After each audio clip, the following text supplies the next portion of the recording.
Saludos, hermanos que escuchan la palabra de Dios. Voy a compartir la parte 2 de el tema el Papa. Este tema es método Padre Luis Toro. Es la doctrina de la Iglesia Católica. Por WhatsApp nos están compartiendo esto y yo quiero compartirlo acá en YouTube. Con la posibilidad de que otros lo escuchen y puedan aprender, puedan darse cuenta de que lo que han dicho en otros canales, decir que el Papa no es bíblico, que se den cuenta que el Papa, el Papa que está en Roma, sí es bíblico y que es el sucesor de San Pedro. San Pedro el pescador, el que siguió a Jesucristo y que Jesucristo le cambió el nombre.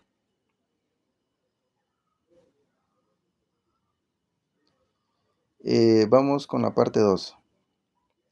Jesús edifica su iglesia sobre San Pedro. Mateo 16:18. Jesús le da las llaves a San Pedro. Mateo 16:19. Pedro toma iniciativa, decisiones, lidera como cabeza de la iglesia. Veamos el libro de Hechos de los Apóstoles. La pesca milagrosa y entrando en una de aquellas barcas, la cual era de Simón. Se nombra a Simón de primero en Lucas 5:3. Un ángel del Señor lo saca de la cárcel. Hechos 12:11. Pedro primero en la tumba. Las mujeres fueron al sepulcro y no encuentran el cuerpo de Jesús y avisan a los demás. Pedro y otros discípulos corren al sepulcro. El discípulo, aunque llegó primero al lugar antes que Pedro, demostró que Pedro era el jefe y no entró y esperó que él lo hiciera. Juan capítulo 20, verso 3 al 6. La gente lo consideraba como el líder de los cristianos. Su nombre es el más mencionado de los cristianos. Conclusión. Los 11 capítulos del libro de Hechos de los Apóstoles y los de los 4 evangelios evidencian el primado, el gran protagonismo o liderazgo de Pedro como jefe de la iglesia. Cualquier persona con uso de razón podría extraer fácilmente la doctrina que enseña que Pedro fue papa y jefe de la iglesia. Cuando los hermanos separados tratan de opacar que la iglesia de los primeros siglos jamás tuvo jefe, están queriendo decir que la iglesia podía hacer lo que les viniera en gana. Todo sería un caos, por eso Pablo lo aclara. En 1 Corintios 12:18, donde resalta que no todos los apóstoles tienen el mismo puesto que Pedro, sino distintos. Evidentemente, Cristo quiso una jerarquía y una organización entre sus miembros. La cita dice: mas ahora Dios ha colocado los miembros cada uno de ellos en el cuerpo como Él quiso. También lo afirma Efesios 4, 11 y 12.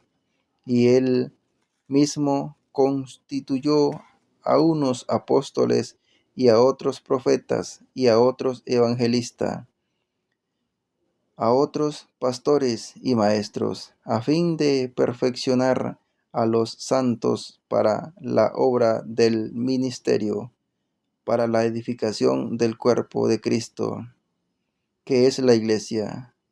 Importancia del cambio de nombre de una persona en la Biblia. En Juan 1:42, Jesús le cambia el nombre a Simón. ¿Por qué y para qué? Jesús le cambia el nombre a Pedro. ¿Qué, qué misterio guarda esta decisión de Jesús?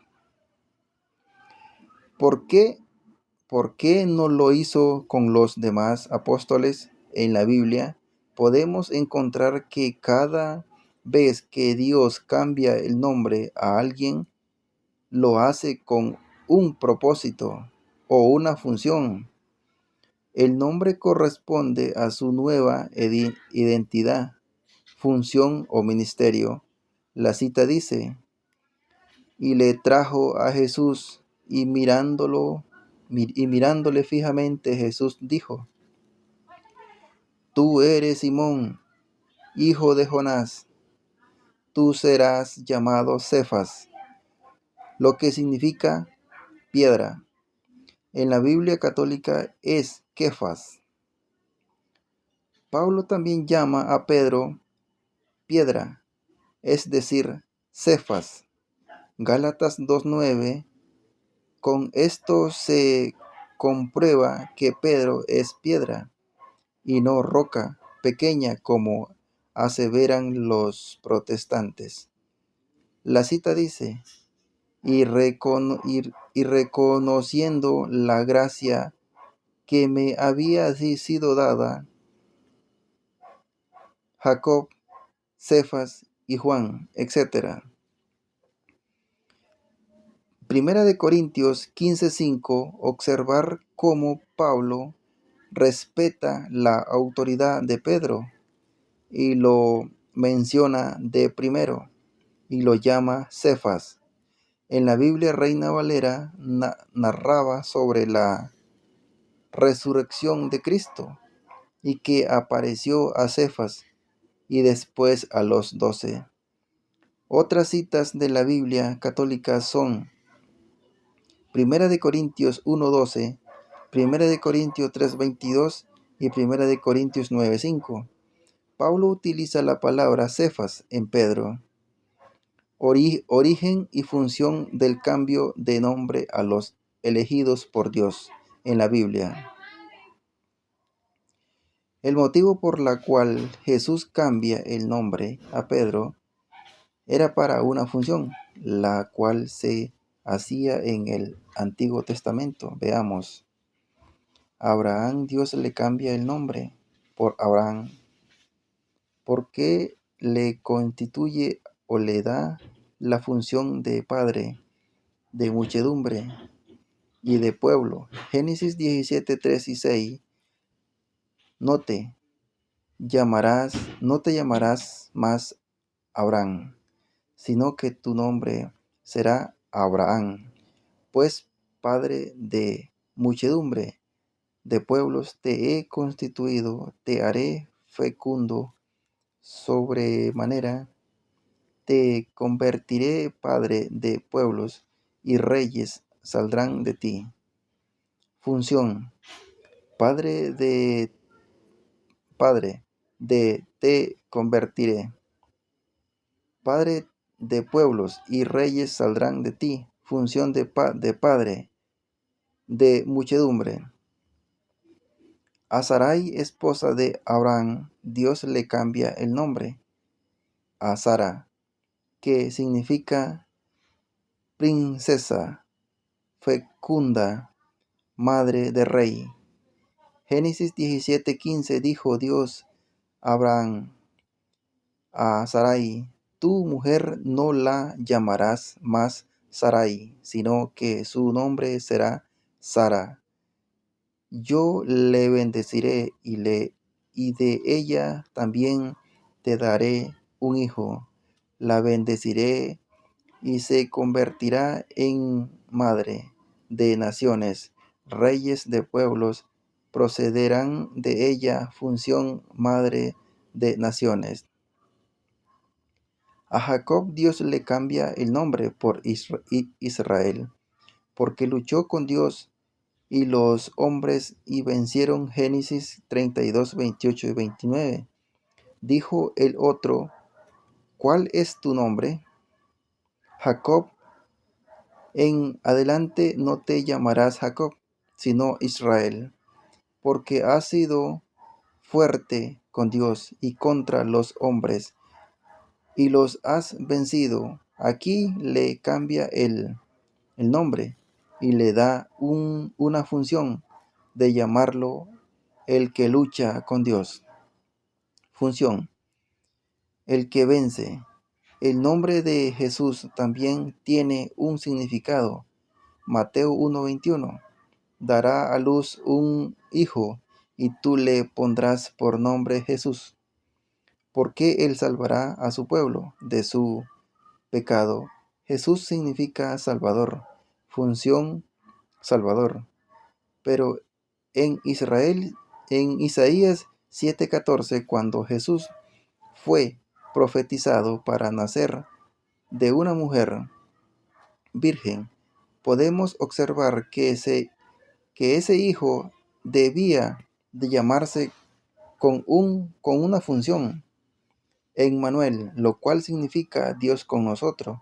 Se trataba de una función y no era el nombre para Jesús. Función: Dios está con nosotros.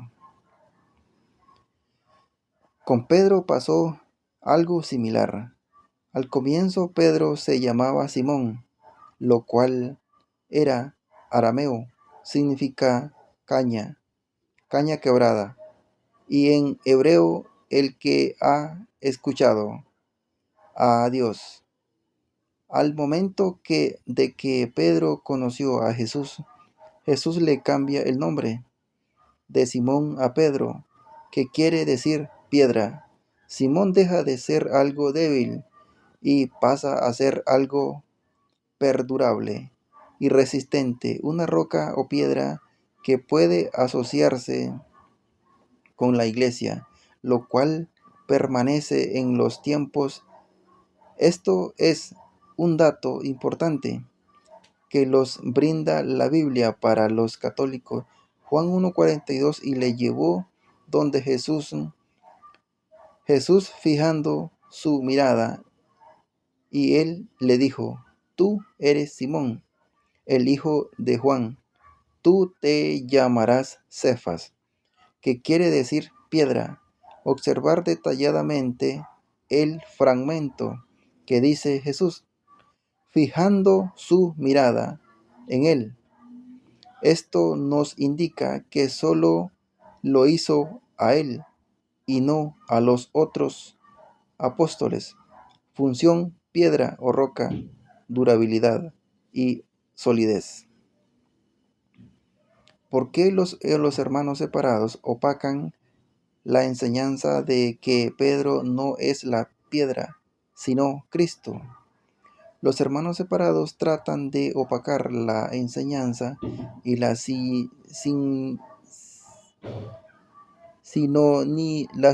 sinonimia de lo que es una piedra o roca para refutar la idea de que Pedro no es la piedra. Por lo tanto, Jesús para ellos no fundó la iglesia en Pedro, sino sobre sí mismo. Mateo 16:18.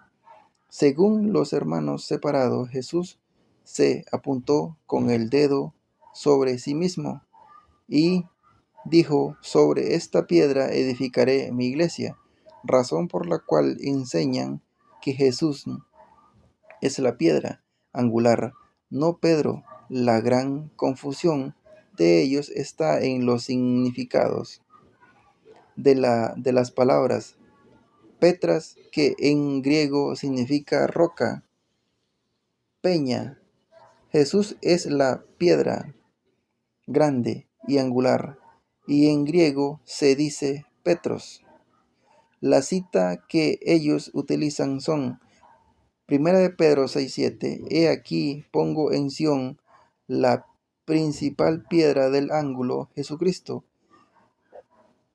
Hechos 4:11. Jesús ha venido a ser la piedra angular. Para los hermanos separados, la palabra Petras y Petros son distintos, no es lo mismo.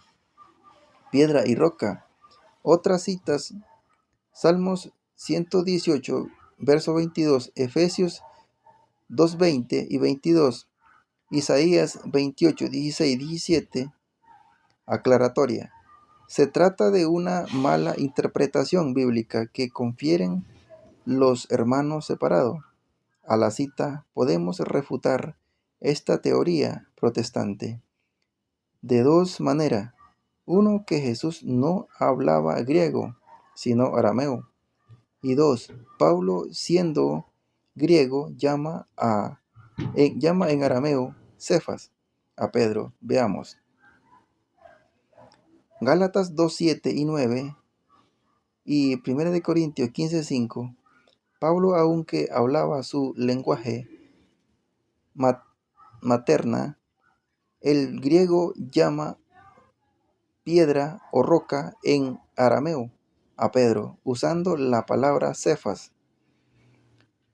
Y punto se dice que Pablo hablaba griego, pero lo que llama la atención es que usa el arameo, Cefas. Observar que estos pasajes que Pablo no usó griego en Petras ni Petros. De esta manera se cae la mentira de los hermanos separados. Por lo tanto, piedra y roca es lo mismo, es decir, Cefas o Kefas. Es en arameo, según la Biblia Reina Valera o Católica. Para la Iglesia Católica, piedra o roca se toman como sinónimas. Sigue este enlace citas bíblicas que aclaran la confusión de los hermanos separados. Cuando enseñan que Jesús es la piedra angular, no Pedro, en el tema de la verdadera iglesia de Cristo, pudimos explicar esta confusión de los hermanos separados en relación al término piedra. La Iglesia Católica nunca niega que Jesús es la piedra angular o la piedra principal. Lo que enseña en el magisterio es que Cristo es la piedra principal, pero le sigue Pedro y los demás apóstoles. Posteriormente, los fieles de la iglesia y todos formamos una sola edificación, cuya cabeza es Cristo y cuya jefe es Pedro.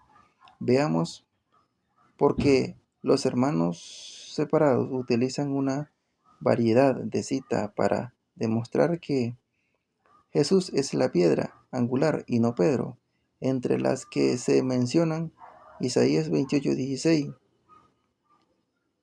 que dice: yo he puesto en Sión por fundamento una piedra probada, angular, preciosa, etc.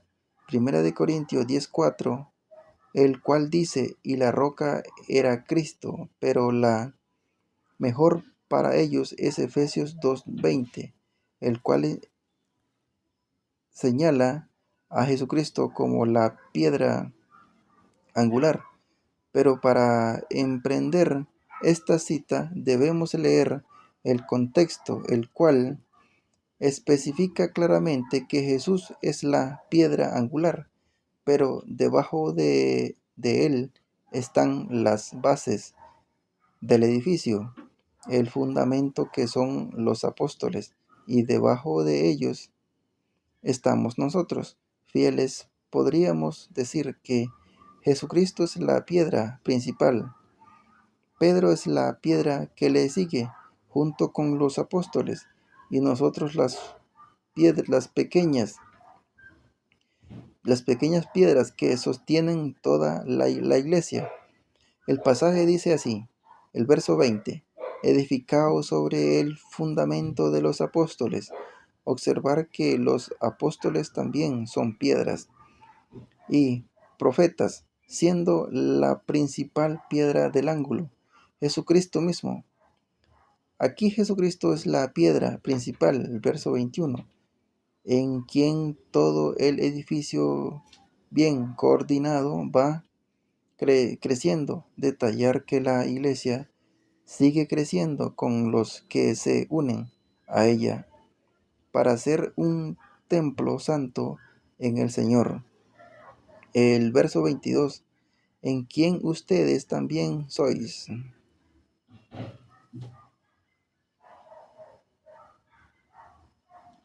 Juntamente edificaos para morada de Dios en el Espíritu. Aquí aclara que también los fieles somos pequeñas piedras. Nunca decimos que Pedro le está quitando el puesto a Cristo al ser llamado piedra o roca.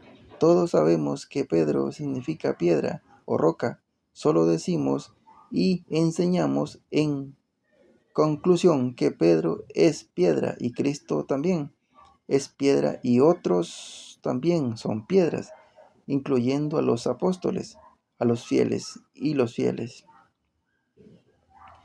¿Qué cita clara que Pedro es piedra con una función diferente los demás? Primera de Pedro 2:4.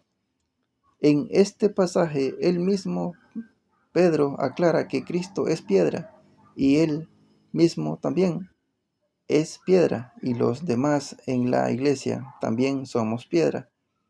Si leemos bien esta cita, nos daremos cuenta que solo falta ubicar la función que tiene cada uno como piedra, pues dice así: acercaos a él, piedra viva.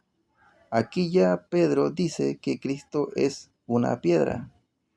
Sigue diciendo el verso 5, vosotros también como piedras vivas, sed edificaos como casa espiritual. Aquí Pedro aclara que los demás, incluso nosotros, somos piedras, incluyendo a los apóstoles. Pero si leemos los versículos 6 y 7, nos daremos cuenta que la cita ubica a Cristo arriba, como la piedra principal, que alimenta todo el edificio de la iglesia, pues dice así: he aquí pongo en Sión la principal piedra del ángulo, Cristo escogida, preciosa, y el que creyere en él no será avergonzado. Ha venido a ser la cabeza del ángulo. Ya esta cita y la anterior nos revelan que Cristo no solo es piedra, que cada piedra tiene una función para levantar una edificación. Cuando los hermanos separados aseguran que Cristo es la piedra angular, están diciendo que solamente Cristo es la iglesia, pero sin tomar en cuenta las bases que son los apóstoles y las pequeñas piedras que somos nosotros, que lo levantamos y edificamos. Por lo tanto, el pasaje de Efesios 2:20 es más interpretado por las comunidades protestantes. Existen en el Nuevo Testamento otras citas de San Pablo que reafirman que todos juntos al Señor somos piedra. Describe a Cristo como la cabeza del cuerpo y nosotros, conectados a su cuerpo, formamos su iglesia. Colosenses 1:18, y Él es la cabeza del cuerpo, que es la iglesia. Cualquier persona con uso de razón se dará cuenta que el edificio de la iglesia es con Cristo y la comunidad de fieles en la doctrina. Aclaratoria. Cuando los hermanos separados enseñan que imitador de Pedro debiera ser casado, los pasajes bíblicos que respaldan a los hermanos separados son Mateo 8:14, el cual expresa: vino Jesús a su casa de Pedro y vio a su suegra, de este postrado en cama con fiebre, y 1 de Timoteo 3:2, el cual dice: pero es necesario que el obispo sea irreprensible, marido de una sola mujer. Ambas citas son armas elementales para las sectas para refutar que el Papa no puede ser jefe de la Iglesia porque, siendo pastor y obispo, no imita a Pedro. Aclaremos. La Iglesia Católica nunca niega que Pedro pudo haber tenido esposa, pero el asunto es que la Biblia no la menciona en ninguna otra parte de los libros. Ni junto ni con hijos, la esposa de Pedro pudo haber muerto, y se puede demostrar en el contexto de Mateo 8:14, cuando se observa que la suegra de Pedro, una vez sanada, se pone de pie y sirve a los presentes. Jamás menciona a la esposa de Pedro e hijos.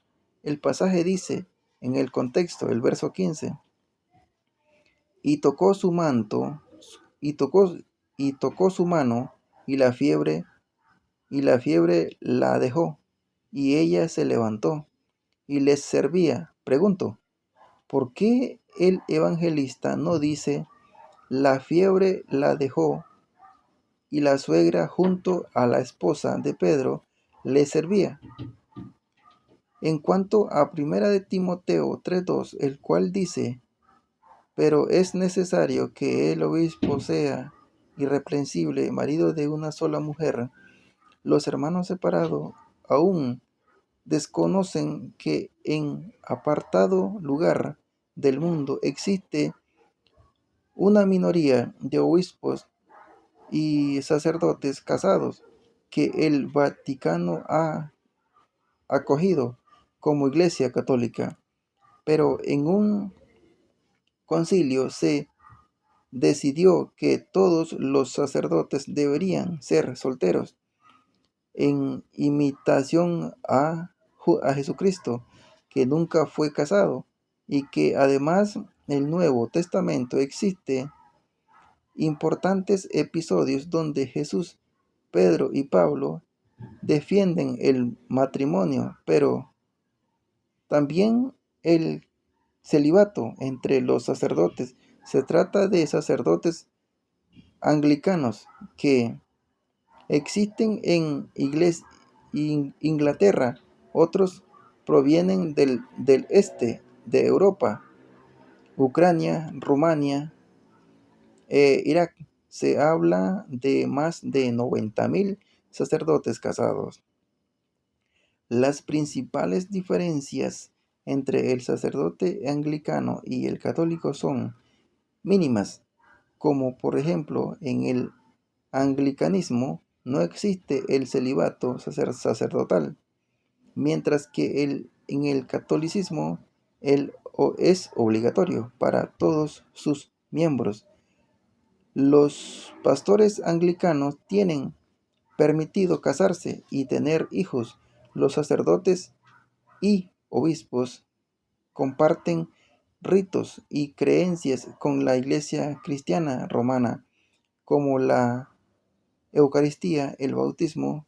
Subrayan la supremacía de las Escrituras como único fundamento de la palabra anglicano. Viene de la palabra Inglaterra.